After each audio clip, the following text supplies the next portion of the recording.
Writing decimals in standard and decomposed form. In tutorial 3.5, we discuss decimals as an alternative form to fractions for expressing the non-whole numbers. In that tutorial, we explained that a decimal is composed by three parts: a group of digits on the left, which represent the whole part of the number, another group of digits on the right that represents the non-whole part, and a decimal point that separates the whole and non-whole parts. We can extend the reasoning used for numbers written in standard form beyond the decimal point to also include the decimal numbers. This can be easily done now that you are familiar with negative indices. Thus, a decimal that is written in the form shown in the following on screen, where A, B, C, D is the whole part while E, F, G, H is the decimal part. This can be expressed in the decomposed form as the following shown on screen.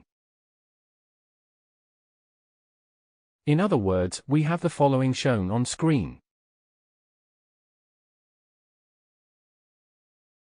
When written in the standard form, this number becomes the following as shown on screen. For example, 32.7 is written in the standard form in the following as shown on screen.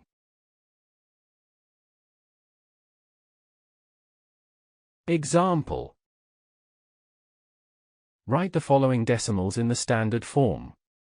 A. 106.24. B. 3.089. Solution: A. We have the following as shown on screen. B. We have the following as shown on screen.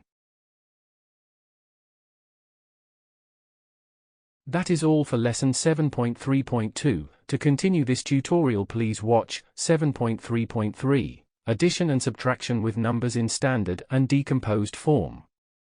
Thank you for watching. Make sure to like and subscribe to keep up to date with new videos. For more information, calculators, and tutorials, please visit www.icalculator.info.